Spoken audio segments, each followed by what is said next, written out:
காவேரி அம்மன். வந்தியத்தேவனும் ஆழ்வார்க்கடியானும் ஆர்வத்துடன் எழுந்து போய் இளவரசரின் கட்டிலுக்கு பக்கத்தில் கீழே உட்கார்ந்தார்கள். இளவரசர் பின்வருமாறு சொல்லத் தொடங்கிவிட்டார். நான் சிறு பையனாய் இருந்தபோது ஒரு சமயம் காவேரி நதியில் என் பெற்றோர்களுடன் படகில் போய்க் கொண்டிருந்தேன். என் தமையனும் என் தமக்கையும் கூட அச்சமயம் படகில் இருந்தார்கள். அவர்கள் ஏதோ பேசி கொண்டிருந்தார்கள். நான் மட்டும் காவேரி நதியின் நீர் சுழித்து சுழித்து ஓடுவதை, அந்த சுழிகளில் சில சமயம் கடம்ப மலர்கள் அகப்பட்டு கொண்டு சுழல்வதையும் கவனித்து கொண்டிருந்தேன். அந்த சின்னஞ்சிறிய பூக்கள் அப்படி சுழலில் அகப்பட்டு தவிப்பதை பார்த்து எனக்கு வேதனை உண்டாகும். சில சமயம் படகின் ஓரமாக குனிந்து தவிக்கும் கடம்ப மலர்களை நீர் சுழல்களிலிருந்து எடுத்து விடுவேன். அப்படி எடுத்துவிட்ட ஒரு சமயத்தில் தவறி தண்ணீரில் விழுந்து விட்டேன். தலைகுப்புற விழுந்தபடியால் திணறி திண்டாடி போனேன். காவேரியின் அடிமணலில் என் தலை இடித்த உணர்ச்சி இப்போதும் என் நினைவில் இருக்கிறது. பிறகு வேகமாக ஓடிய தண்ணீர் என்னை அடித்து தள்ளி கொண்டு போனதும் நினைவிருக்கிறது. எங்கேயோ வெகு தூரத்தில் பலருடைய கூக்குரல்களின் சத்தம் கேட்டது போல் இருந்தது. மூச்சு திணறத் தொடங்கியது. சரி, காவேரி நதி நம்மை கடலில் கொண்டு போய் தள்ளிவிடப் போகிறது என்று நினைத்து கொண்டேன். பெற்றோர்களும் தமக்கையும் தமையனும் நம்மை காணாமல் எவ்வளவு துன்பப்படுவார்கள் என்ற நினைவு உண்டாயிற்று. அந்த சமயத்தில் யாரோ என்னை இரு கைகளாலும் வாரி அணைத்து எடுத்தது போல் இருந்தது. அடுத்த கணத்தில் தண்ணீருக்கு மேலே வந்துவிட்டேன். தலை, கண், மூக்கு, வாய் எல்லாவற்றிலும் தண்ணீர் வழிந்து கொண்டிருந்தது. ஆயினும் என்னை வாரி எடுத்து காப்பாற்றிய கைகள் என் கண்ணுக்கு தெரிந்தன. பிறகு அந்த கரங்களுக்குரியவரின் முகத்தையும் பார்த்தேன். சில கண நேரம்தான் என்றாலும் அந்த முகம் என் மனதில் பதிந்து விட்டது. இதற்கு முன் எப்போதோ பார்த்த முகமாகவும் தோன்றியது. ஆனால் இன்னார் என்பதாக தெரியவில்லை. பின்னர் அந்த கைகள் வேறு யாரிடமோ என்னை கொடுத்தன. மறுகணம் நான் படகில் இருந்தேன். தாய், தந்தை, தமக்கை, தமையன் எல்லோரும் என்னை சுற்றி கொண்டார்கள். அவர்களுடைய துயரமும் பரிவும் அன்பும் ஆதரவும் என் கவனத்தை முழுவதும் கவர்ந்து விட்டன. சிறிது நேரத்திற்கு பிறகு என்னை தண்ணீரிலிருந்து எடுத்து காப்பாற்றியது யார் என்பது பற்றி கேள்வி எழுந்தது. ஒருவரை ஒருவர் கேட்டுக்கொண்டார்கள். என்னையும் கேட்டார்கள். நானும் சுற்றுமுற்றும் பார்த்தேன். அந்த தெய்வீகமான முகத்தை எங்கும் காணவில்லை. ஆகையால் கேள்விக்கு மறுமொழி சொல்ல முடியாமல் விழித்தேன். கடைசியில் எல்லாருமாக சேர்ந்து காவேரி அம்மன் தான் என்னை காப்பாற்றி இருக்க வேண்டும் என்று தீர்மானித்தார்கள். நான் நதியில் விழுந்து பிழைத்த தினத்தில் ஆண்டுதோறும் காவேரி அம்மனுக்கு பூஜை போடவும் ஏற்பாடு செய்தார்கள். ஆனால் என் மனதில் மட்டும் திருப்தி ஏற்படவில்லை. என்னை காப்பாற்றியது காவேரி அம்மனாய் இருந்தாலும் சரி, வேறு மானிட ஸ்திரீயாய் இருந்தாலும் சரி, என் மனதில் பதிந்திருந்த அவளுடைய திருமுகத்தை இன்னொரு தடவை தரிசிக்க வேண்டும் என்ற தாபம் என் மனதில் குடிகொண்டு விட்டது. காவேரி நதி பக்கம் போகும்போதெல்லாம் திடீரென்ற தேவி நீரிலிருந்து எழுந்து எனக்கு தரிசனம் தரமாட்டாளா என்ற ஆசையுடன் அங்குமிங்கும் பார்ப்பேன். நாளாக ஆக அவள் ஒரு மானிட ஸ்திரீயாகவே இருக்கலாம் என்ற எண்ணம் வலுப்பட்டது. ஆகையால் எந்த திருவிழாவுக்கு போனாலும் அங்கே கூடியுள்ள மூதாட்டிகளின் முகங்களையெல்லாம் நான் ஆர்வத்தோடு உற்று பார்ப்பது வழக்கம். சில காலத்துக்கு பிறகு அப்படி பார்ப்பது அவ்வளவு நல்ல வழக்கமன்று என்பதை உணர்ந்தேன். வருஷமாக மறுபடியும் அந்த தெய்வ முகத்தை தரிசிக்கலாம் என்ற ஆசையை இழந்து விட்டேன். சுமார் ஒரு வருஷத்துக்கு முன்னால் நமது தென்திசை படைகளின் மாதண்ட நாயகனாகி நான் இங்கு வந்து சேர்ந்தேன். அதற்கு முன்பே சேனாதிபதி பூதி விக்ரமகேசரி இலங்கையில் பல பகுதிகளை பிடித்திருந்தார். இந்த அனுராதபுரம் பல தடவை கைமாறி அப்போது மறுபடியும் மகிந்தன் படைகளின் வசத்தில் இருந்தது. இந்நகரை நம் வீரர்கள் முற்றுகையிட்டு இருந்தார்கள். முற்றுகை நடந்து கொண்டிருந்த சமயத்தில் நான் இலங்கையின் பல பகுதிகளையும் பார்த்து தெரிந்து கொள்ள விரும்பினேன். பொறுக்கி எடுத்த 1000 வீரர்களை என்னுடன் சேனாதிபதி அனுப்பி வைத்தார். நம் சைன்யத்தின் வசப்பட்டிருந்த எல்லா பகுதிகளுக்கும் காடு, மேடு, மலை, நதி ஒன்றும் விடாமல் போய் அந்தந்த பிரதேசங்களின் இயல்பை நன்கு தெரிந்து கொண்டு வந்தேன். இந்த இலங்கை தீவையொட்டி கடலில் பல சிறிய தீவுகள் உண்டு என்பது உங்களுக்கு தெரிந்திருக்கும். அந்த தீவுகளுக்கும் போய் பார்த்து வந்தேன். இப்படி சுற்றி வருகையில் ஒரு சமயம் இந்த நகரத்துக்கு வடக்கே சிலகாத தூரத்தில் காட்டின் மத்தியில் தாவடி போட்டுக்கொண்டு தங்கியிருந்தோம். நாங்கள் தங்கியிருந்த இடத்தின் பக்கத்தில் யானை இரவுத்துறை இருந்தது. அங்கே இலங்கைக்கு கீழேயுள்ள கடலும் மேற்கேயுள்ள கடலும் மிக நெருங்கி வந்து ஒரு குறுகிய கால்வாயின் மூலம் ஒன்று சேருகின்றன. அந்த துறையின் வழியாக சில சமயம் யானை மந்தைகள் இலங்கையின் வடபகுதிக்கு செல்வது வழக்கமாம். ஆகையால் அந்த இடத்துக்கு யானை இரவு என்று பெயர் வந்ததாக சொல்கிறார்கள். நாங்கள் அங்கே தங்கியிருந்த சமயத்தில் ஒரு விசித்திரமான சம்பவம் நடந்தது. இரவு நேரங்களில் தாவடிக்கு சமீபத்தில் ஒரு புலம்பல் குரல் கேட்டது. அது மனித குரலா, பட்சியின் குரலா, விலங்கின் குரலா என்று முதலில் தெரியவில்லை. கேட்பவர்கள் ரோமம் சிலிர்க்கும்படியான சோகம் அதில் தொனித்தது. முதலில் தாவடியின் ஓரத்தில் இருந்த வீரர்கள் காதில் விழுந்தது. அதை அவர்கள் பொருட்படுத்தாமல் இருந்தார்கள். பிறகு பாசறையை சுற்றிலும் பல இடங்களிலும் கேட்டது. என்னிடத்திலும் சிலர் வந்து சொன்னார்கள். நான் அதை லட்சியம் செய்யவில்லை. பேய் பிசாசு என்று பயப்படுகிறீர்களா?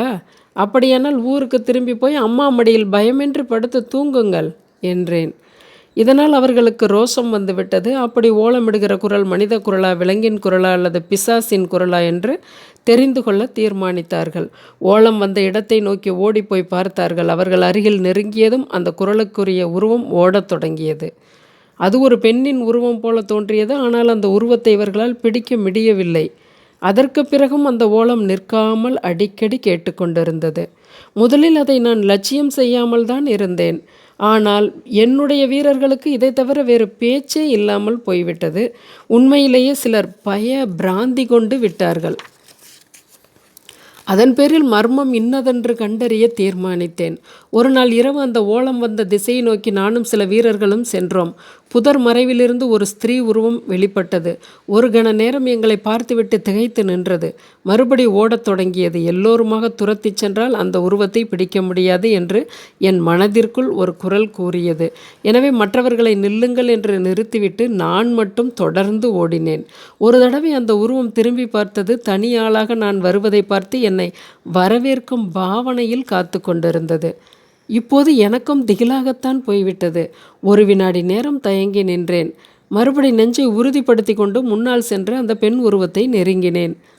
நிலா வெளிச்சம் அவள் முகத்தில் நன்றாக விழுந்தது. தெய்வீகமான அம்முகத்தின் புன்னகை அரும்பி இருந்தது. அந்த கணத்தில் எனக்கு நினைவு வந்துவிட்டது. காவேரி அம்மன் இவள்தான். என்னை வெள்ளமடித்து போகாமல் எடுத்து காப்பாற்றிய தெய்வமங்கை இவள்தான். சற்று நேரம் பிரம்மை பிடித்தவன் போல் அவள் முகத்தை பார்த்து கொண்டிருந்தேன். பிறகு, தாயே, நீ யார்? இங்கே எப்போது வந்தாய்? எதற்காக வந்தாய்? உன்னை எத்தனையோ காலமாக நான் தேடிக்கொண்டிருந்தேனே. என்னை பார்க்க விரும்பினால் நேரே என்னிடம் வருவதற்கென்ன? இந்த தாவடியை சுற்றி ஏன் வட்டமிடுகிறாய்?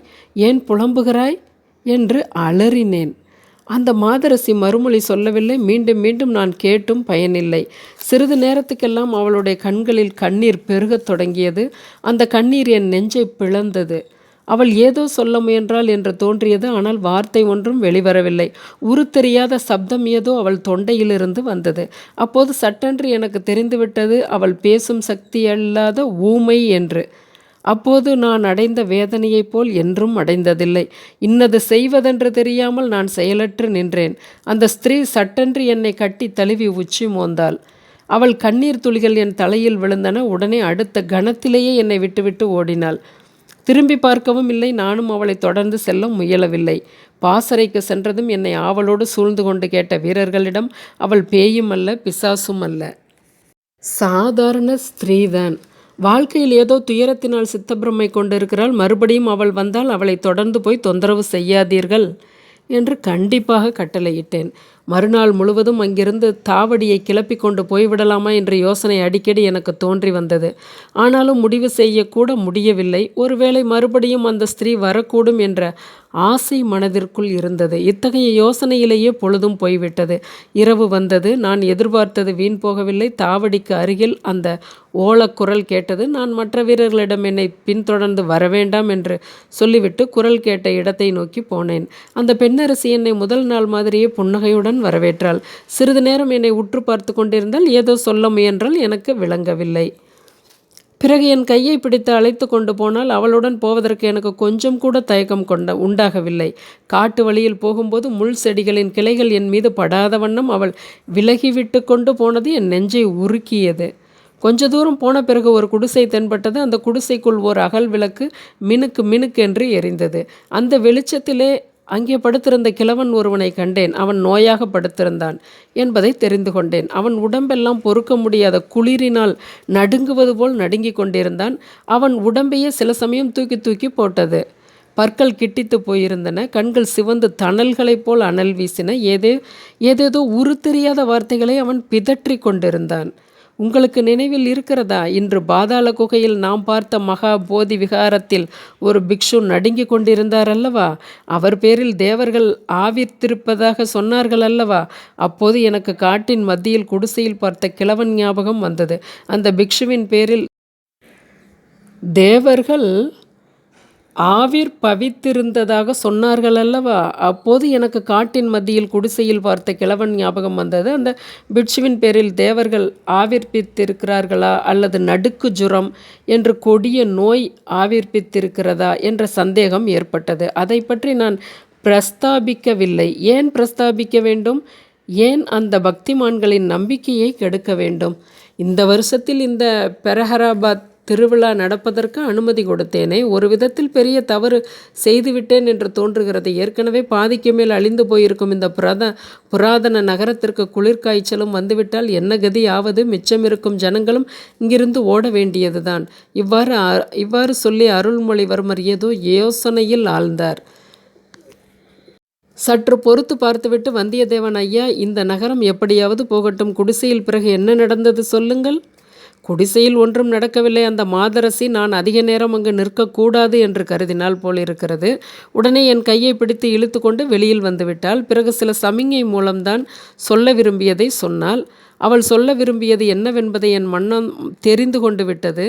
இந்த பிரதேசத்தில் இருக்க வேண்டாம், இங்கே இருந்தால் இந்த குளிர்காய்ச்சல் நோய் வந்துவிடும், உடனே இங்கிருந்து தாவடியை பெயர்த்து கொண்டு போய்விடு என்று அவள் சமிங்கையின் மூலமாக சொல்லி என்னையும் தெரிந்து கொள்ளச் செய்துவிட்டாள். என் பேரில் அவளுக்குள்ள அளவில்லாத அன்பின் காரணமாகவே இந்த எச்சரிக்கை செய்ததாகவும் அறிந்து கொண்டேன்.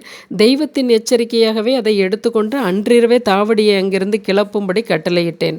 என்னிடம் இருந்த வீரர்களும் அது மகிழ்ச்சியை உண்டாக்கிற்று. அந்த பயங்கரமான ஓலக்குரலை இனி கேட்க வேண்டாம் என்று எண்ணி அவர்கள் உற்சாகம் அடைந்திருந்தார்கள். அடுத்த அத்தியாயத்தில் சந்திப்போம். இந்த பொன்னியின் செல்வன் தொடர் நமக்கான ஒரு பொக்கிஷம். இதை வெளியூரில் இருக்கக்கூடிய நம் தமிழ் குழந்தைகளுக்கு இந்த ஒரு புதினத்தை நான் வாசிக்கிறத நீங்கள் அதை கேட்டாவே அந்த தமிழ் அவங்கக்குள்ளே பர்மனண்ட்டாக இருந்துக்கிட்டே இருக்கும்.